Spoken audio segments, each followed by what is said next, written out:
Le pouvoir corrompt et le pouvoir absolu corrompt absolument. Ce proverbe prend tout son sens quand on examine la situation de certains présidents africains, souvent parmi les plus riches de leur pays.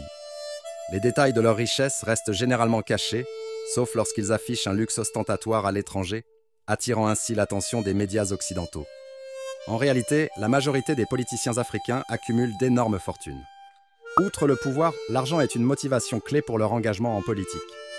Et nous savons tous comment ils obtiennent cette richesse. Au-delà de leur salaire de fonctionnaire, c'est surtout par la corruption et le détournement de fonds publics à des fins personnelles qu'ils prospèrent. Cette dynamique illustre parfaitement comment l'appétit insatiable pour le pouvoir et la richesse peut conduire à une corruption profonde. Malgré les défis économiques et les innombrables problèmes auxquels les citoyens sont confrontés, les politiciens de certains pays d'Afrique, notamment les présidents, affichent sans cesse leur richesse et leur style de vie somptueux. Ils acquièrent des voitures coûteuses malgré un parc automobile déjà extravagant, résident dans des manoirs luxueux, voyagent en jet privé et s'habillent sur mesure.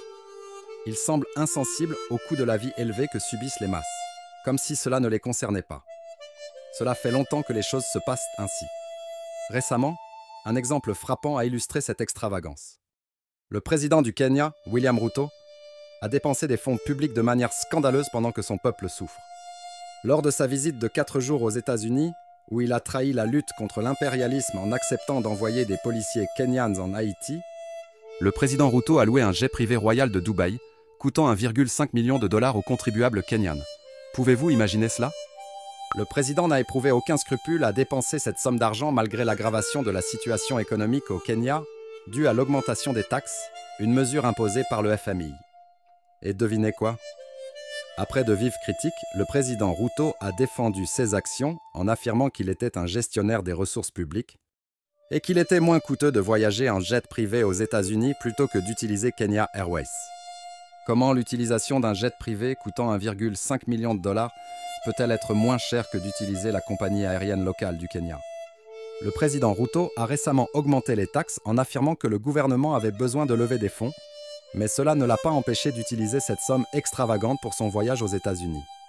Un de ses porte-paroles a déclaré que les bénéfices de la visite de Ruto aux États-Unis ne pouvaient être comparés aux coûts de transport. Selon ses propres mots, Ruto est allé chercher de l'argent pour les Kenyans, affirmant que les retombées financières seraient 1 million de fois supérieures au coût de la location de l'avion.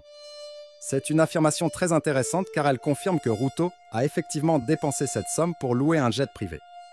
Ce qui rend la déclaration de son porte-parole encore plus intrigante, c'est qu'après les vives réactions négatives, le président a ensuite affirmé que le jet privé n'avait coûté que 73 000 $ et que des amis du pays avaient pris en charge les frais.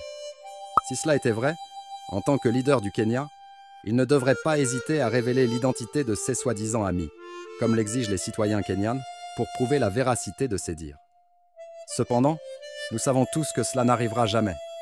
C'est généralement ce qui se passe. Lorsque les citoyens commencent à remettre en question les dépenses extravagantes et le style de vie luxueux de leur président, ce dernier trouve toujours une excuse fallacieuse pour se justifier. Il ne fait aucun doute que le président Ruto a loué ce jet pour impressionner. Le président de la Guinée équatoriale, Teodoro Obiang, et son vice-président, qui est aussi son fils, Théodorin Obiang, illustrent parfaitement l'exemple de politiciens africains vivant dans le luxe au détriment de leurs citoyens. La situation en Guinée équatoriale est encore plus flagrante, car le président Teodoro est au pouvoir depuis 1979. Il est également l'homme le plus riche du pays. Son fils, malgré plusieurs procès pour son style de vie extravagant, continue à dépenser des fonds publics pour des voitures coûteuses, des vêtements de créateurs et des vacances luxueuses. Qu'en est-il du président du Cameroun, Paul Biya, souvent trouvé à Genève, en Suisse, ou du président déchu du Gabon, Ali Bongo? Eux, ainsi que plusieurs autres dirigeants africains, projettent constamment l'image d'une Afrique dirigée par des leaders corrompus, vivant dans le luxe au détriment de leurs citoyens. En revanche, le président du Burkina Faso, le capitaine Traoré, offre un contraste saisissant. Plutôt que de vivre dans le luxe, il a choisi de se concentrer sur les besoins de son peuple et de prioriser le développement du pays. À tel point qu'il a décidé de ne pas toucher le salaire mensuel auquel il a droit en tant que président, préférant conserver son salaire de capitaine militaire. Traoré a expliqué ce choix en soulignant l'importance de l'esprit de sacrifice qui doit animer chaque Burkinabé dans la situation actuelle du Burkina Faso. Combien de présidents africains peuvent en faire autant? Et ne pensez pas que c'est parce qu'il est militaire. Son prédécesseur, l'ancien président de la transition, Paul-Henri Sandaogo Damiba, a fait exactement le contraire. Non seulement il a perçu le salaire présidentiel, mais il a également augmenté son propre salaire et celui de ses ministres militaires. Et n'oubliez pas, il a fait cela en peu de temps au pouvoir. Cela montre où se trouvait réellement son cœur et ses intentions. Tout comme Thomas Sankara, Ibrahim Traoré conduit une voiture simple et n'a jamais été vu dans des costumes coûteux ou des vêtements sur mesure. Depuis qu'il a pris le pouvoir, chaque fois qu'il apparaît dans des sommets ou des interviews, il est toujours vêtu de sa tenue militaire. Lors du sommet Russie-Afrique, alors que les autres dirigeants africains portaient des costumes ou des tenues traditionnelles, Traoré s'est démarqué par sa tenue de combat militaire, un béret rouge et des gants tactiques. Mais ce n'est pas seulement sa tenue qui l'a distingué. Son discours a également résonné à travers le continent.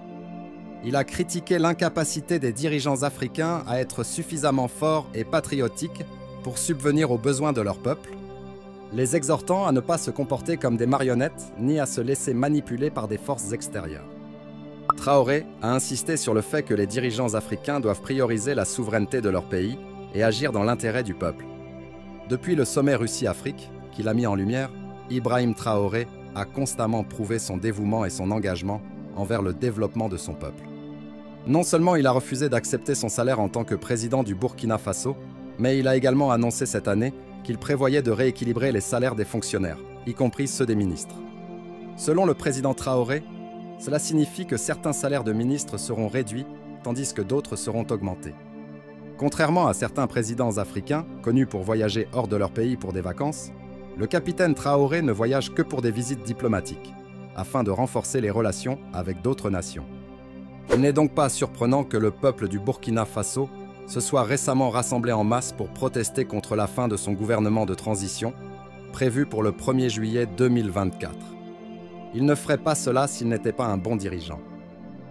Et la bonne nouvelle est que le processus de dialogue national, visant à déterminer la suite des événements, s'est conclu par la signature d'une nouvelle charte. Cette charte permet au gouvernement de transition d'Ibrahim Traoré de diriger jusqu'en 2029. Mais ce n'est pas tout. La nouvelle charte permet également à Traoré de se présenter aux élections une fois le gouvernement de transition terminé.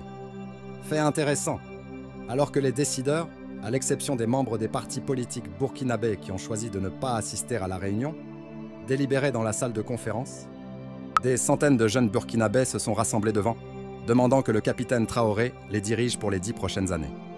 À la fin de la journée, un porte-parole des jeunes a déclaré sans détour qu'il ne se contenterait de rien de moins que 10 ans.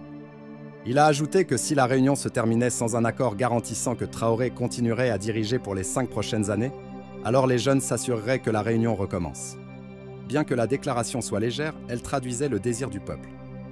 En effet, le capitaine Traoré est un leader que chaque dirigeant africain devrait émuler. Son entrée en politique africaine est révolutionnaire et prouve que, contrairement à ce que pensent certains pays impérialistes, l'Afrique est capable de se gouverner elle-même. Si vous avez trouvé cette vidéo intéressante, n'hésitez pas à laisser un like et un commentaire. N'oubliez pas de la partager et de vous abonner pour ne rien manquer de nos prochaines publications.